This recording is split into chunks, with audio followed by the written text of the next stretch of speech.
What's up, guys?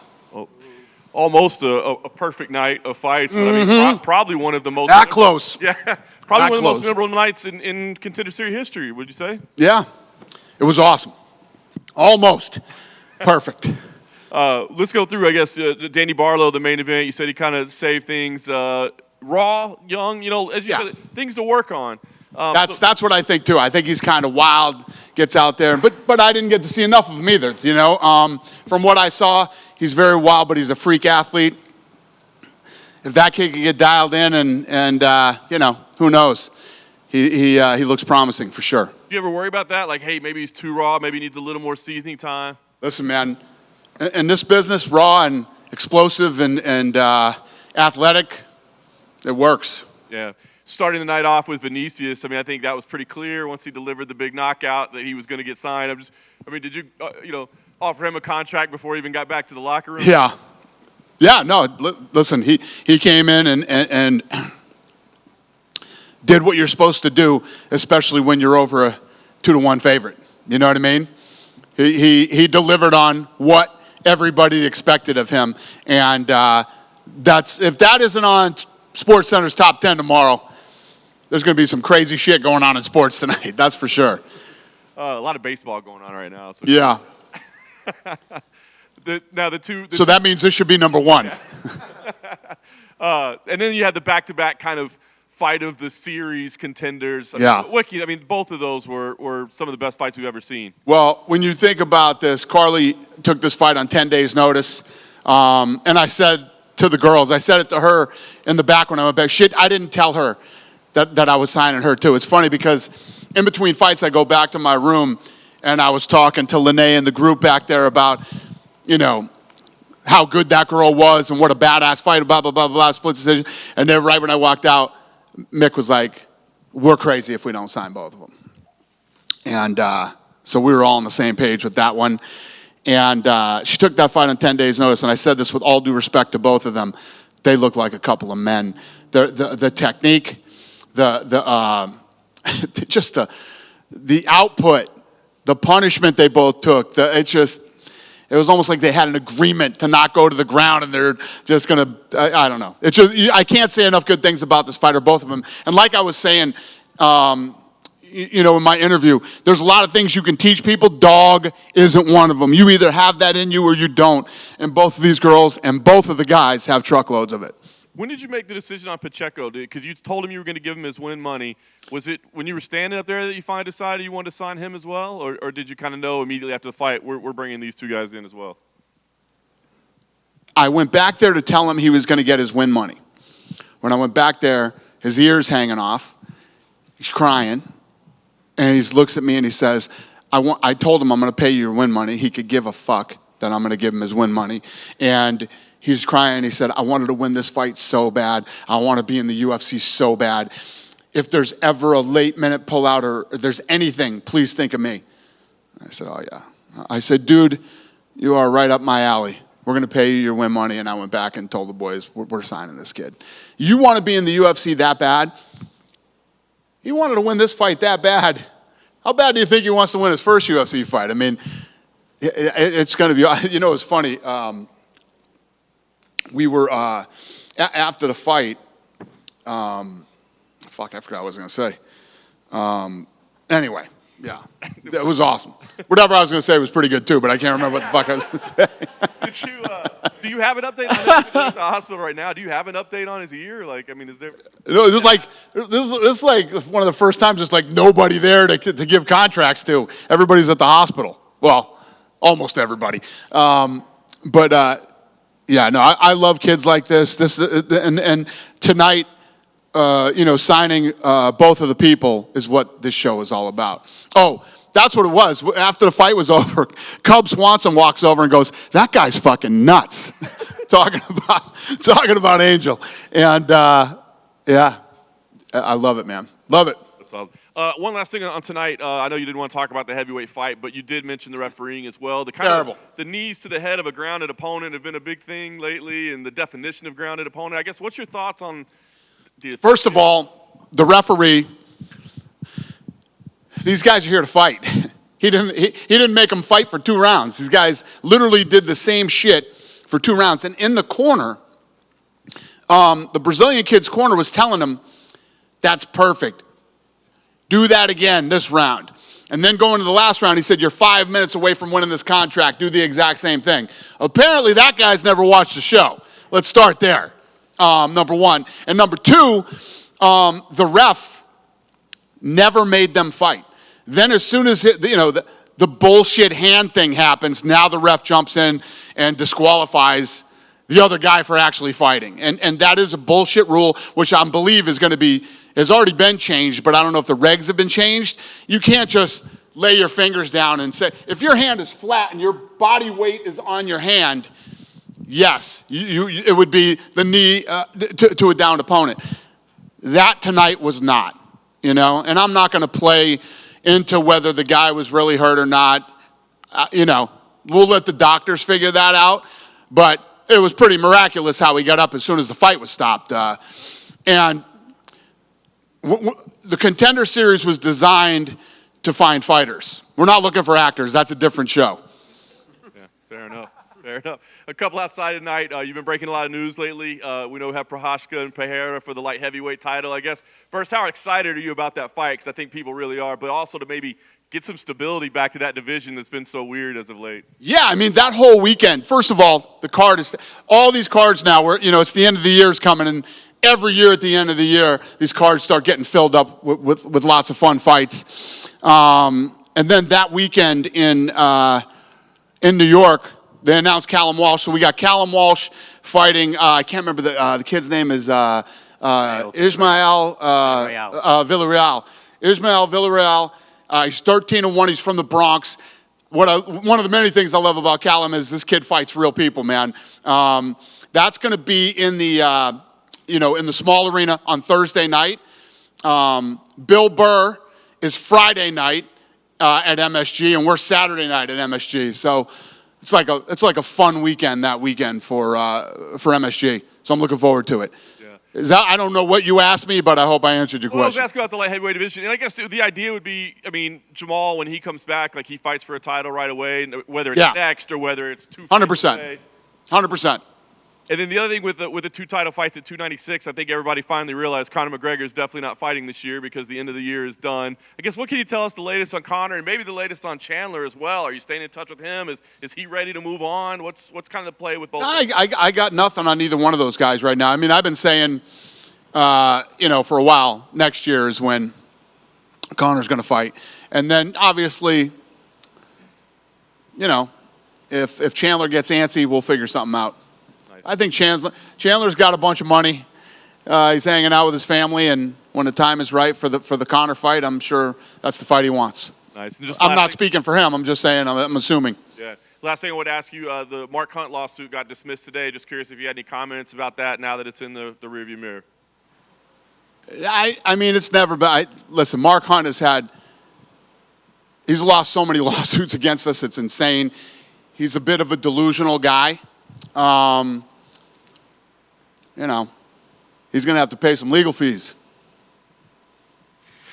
Dan, just going back to tonight, when you have fights like you have tonight where they're crazy and you want to sign both people, does anybody should start looking at Contender Series bonuses, Fight of the Night bonuses? Yeah, I mean, listen, if Fight of the Night bonuses on this fucking show, I mean, you'd be giving, how would you pick? I mean, it's tough enough on UFC cards. On these things, it's tough, but I think the bonuses that I end up doing is when I decide to give, somebody their win money too. There's been a lot of that in this show. A lot of that. You mentioned Callum Walsh. I wanted to ask you if you had heard the rumors and reports that are starting to come out that Showtime might be leaving boxing. That's incredibly unfortunate. Production of that show is fantastic. The guy who runs Showtime Boxing is a great human being. It's unfortunate to hear this. Fuck Espinoza. And it's about time that shitty product is off the air. You're sad to see it go, I see. It does feel then that there might be a gap in the market in boxing. And if What's maybe, that? it sounds like there could be a gap in the market then for boxing, and maybe if some companies have just formed a new company, there could be a big juggernaut that could start a new boxing promotion or boxing show. You never know. Sounds good to me. Hi, Dana. I just wanted to ask about the matchmaking for Patty and Tony. Sounds like an exciting fight, but a lot of fans seem to be pushing back on it. Can you talk to me about your thoughts on that fight? I agree with you because I think a lot of people think that Patty is unproven, and I think a lot of people feel like this is a fight that Tony isn't in deep water like he's been in his last several fights. I think the matchmaking and the timing on this fight is excellent and couldn't be more perfect. If you look at Tony's last few fights that he's fought, he looked damn good before, the Chandler finish. And every fight that he's fought in the last, 2 or 3 fights, he looked damn good right up until the end. So it's a fun, interesting fight with 2 fun and interesting characters. Yeah, I think the press conference for that will be interesting as well. I agree. I know we already talked about the PFL Bellator potential buyout. There's now a rumor that Bellator may just be going under completely, and that would leave quite a few fighters open, needing places to fight. And I'm wondering if there's ever been a thought about bringing people like Johnny Eblen or Patricio into UFC, if you guys would be open to something like that. Well, I haven't heard that, and I don't really know a lot about what's going on with that whole thing, and I think I gave my opinion of that earlier a couple months ago. So it wouldn't be shocking if it didn't happen. I never really thought it made sense in the first place, but I don't want to underestimate Blockbuster or Netflix or whatever it was said, but I don't know. I never got it, but I don't know. It's nothing that I haven't even thought about. I mean, if we were even remotely interested in Bellator, we would have been a bidder. But there's nothing really at Bellator that's really interested me. So even like maybe just 1 or 2 fighters, you're not interested in. Oh, I'm not saying that there weren't some guys but we're not really thinking about or looking at that at all right now. As far as I know, the PFL deal's happening. So. Patricio came out last week. The reason I'm asking, he said he would love to fight in the UFC to kind of finish off his career. Is that a name that would interest you at all? Listen, I haven't been thinking about anybody, but who knows? Who knows what could happen?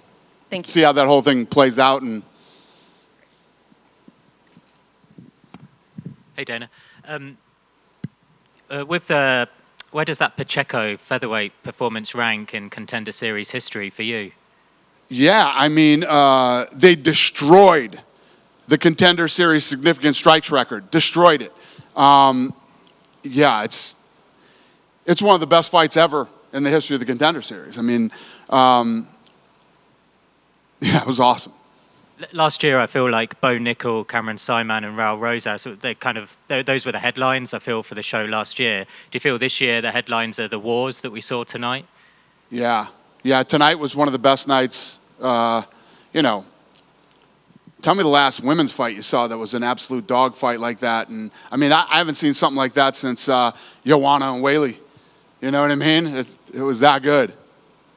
And on the subject of prospects, you mentioned Callum Walsh earlier. It's Ismail Villarreal. He's fighting on the Thursday. Are you going to watch it live in the theatre? I'll be there. Yeah. Oh, yeah, I'll be there for that fight. I saw him fight for the first time about 18 months ago at Montebello. I think you were there on a different night.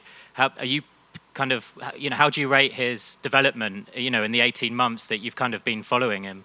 Callum? Yeah, Callum. Yeah, Walsh. listen, like I said, this kid's been fighting real guys. Normally they give you a bunch of stiffs on your way up in boxing. This kid's doing it the right way.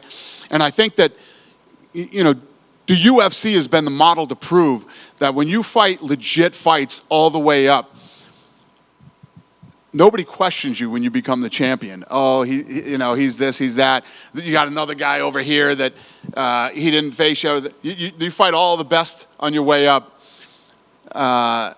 It's tough for people not to look at you as the man. So, and the experience that you get in those type of fights.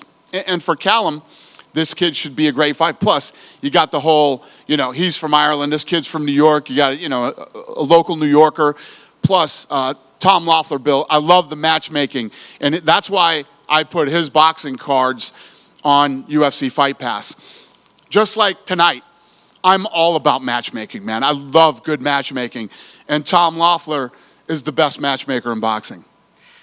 From what you've seen, are you kind of like, I see him getting more media now, Callum. Is it kind of like reinforcing what you liked about him? Do you feel like more people are kind of becoming aware that this kid might be a future superstar in boxing? Do I think that what? That he could... He's getting more media now, Callum Walsh. Do you feel like it's kind of reinforcing what you first saw in him, 2 years ago, that he could be a future superstar? 100%. Yeah, I mean, from the minute, and not just me, Freddie Roach too. I mean, Freddie Roach is a big believer in Callum. So, I was on board early, and, I've done everything that I can do to help to expose him to more people and get people into watching his fights. And, I look forward to hopefully in the next year or so seeing him fight for a title. You told me a couple of weeks ago that there is room for a boxing division at TKO and that you'd create it. Is Callum the kind of boxer that could box under the TKO banner? Well, hypothetically, sure, he'd be a guy that I'd be interested in. Thanks, Dana. Thanks. Hey, Dana. Yeah. The main event was kind of billed as the Battle of Memphis, Tennessee, because both guys were from Memphis. Both guys were... The regional team was trying to get them to fight for many years, but they would never fight because they were friends and they wanted to get paid. So then they get matched. I didn't even know that. So then they get matched up on the Contender series and they throw that out the window. And I'm sure that, obviously you're not a fan of fighters not wanting to fight friends, but they went out there and went to war. 100%. And both of those guys were super explosive. It's almost like whoever was going to land that good shot first was going to win the fight. Both guys look great. Right up until the end. You said for Vinicius Oliveira that you could see him in big fights. What does that mean? Like, does that mean you want to throw him like on a big card, a big opponent, a top opponent? Like, what do you mean by when you say that? Yeah, I think that when you have a guy that has this type of experience, he's won 7 of his last 8. Nearly all of his wins are by finish. He's been fighting since 15, and, he held the title somewhere, which means he's done 5 rounds or been in 5-round fights. He's coming into the UFC, and he's got to shake out those UFC jitters for the first couple fights, but he's a guy that you can throw in some real fights. I wanted your reaction to Bryce Mitchell bringing his Bible into the cage and saying freedom. Like, what was your reaction when you saw that? I got no reaction. You know how I am here. Whatever you're into, man, there's no muzzles here.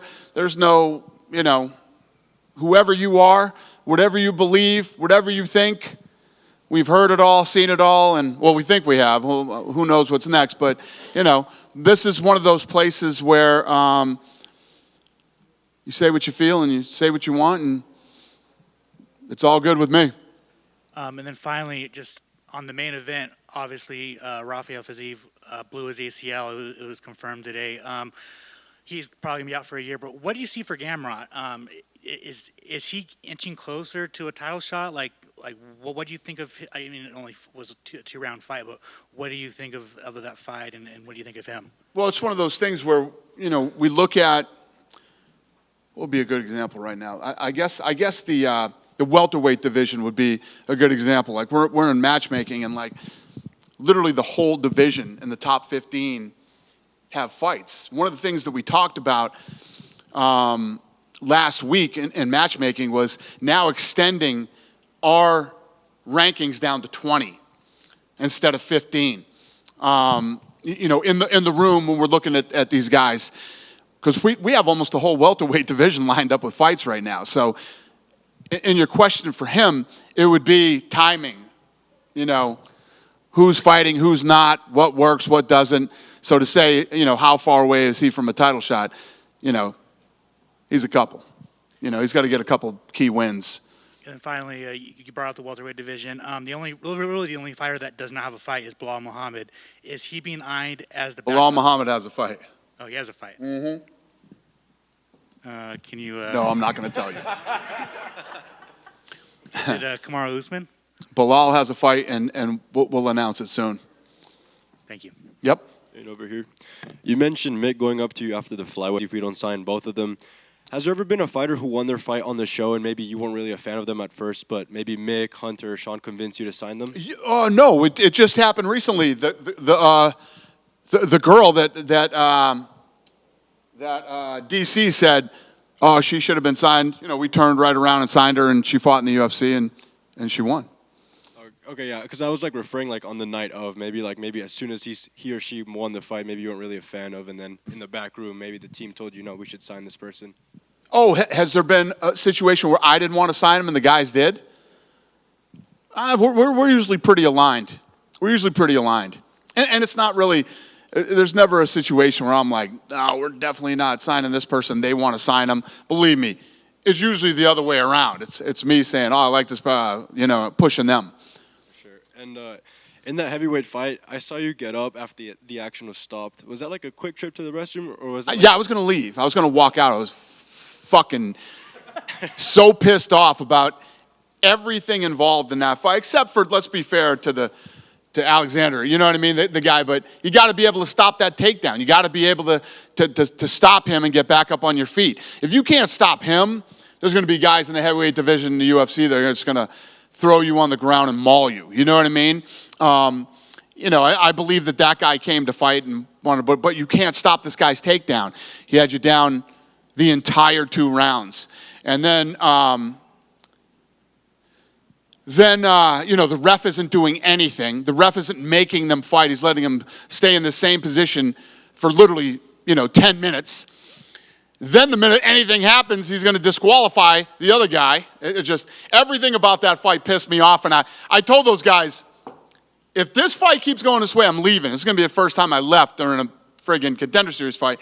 And now I'm listening on the headphones, and his corner goes, do the same exact thing you did the first 2 rounds. We're 5 minutes away from this contract.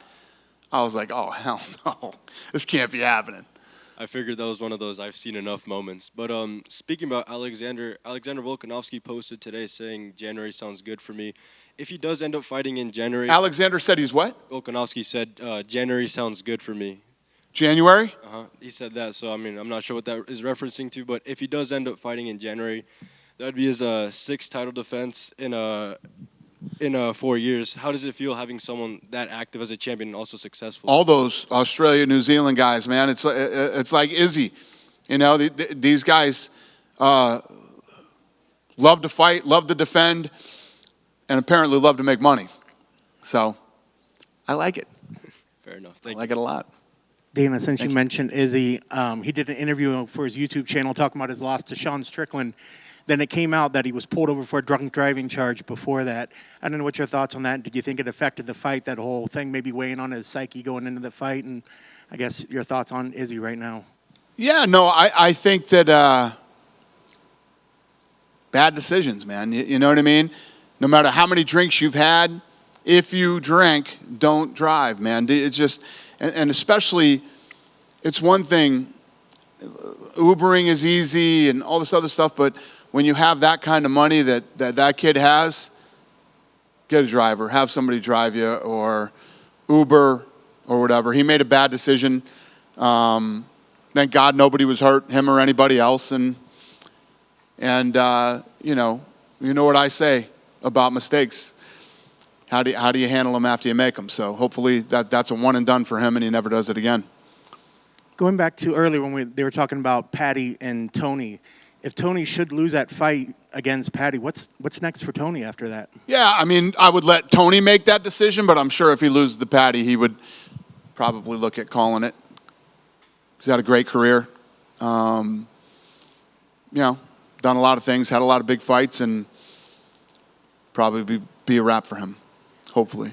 And last for me, Stephen Thompson came out recently, I think it was on the Weidman podcast, and said that he was going to get his pay from the last fight for fighting Shavkat. Can you confirm that? Is that true? What's the question? That Stephen Thompson was going to get his pay for the last fight that he didn't fight because of the weight miss, because he's fighting Shavkat, so he's almost going to get double pay on this next fight. I think I'm saying that right. Is that okay? That's what he said on the... Okay. Okay. That's what he said. It must be true. Fair enough. Thanks, Dana. Good? Thank you, guys.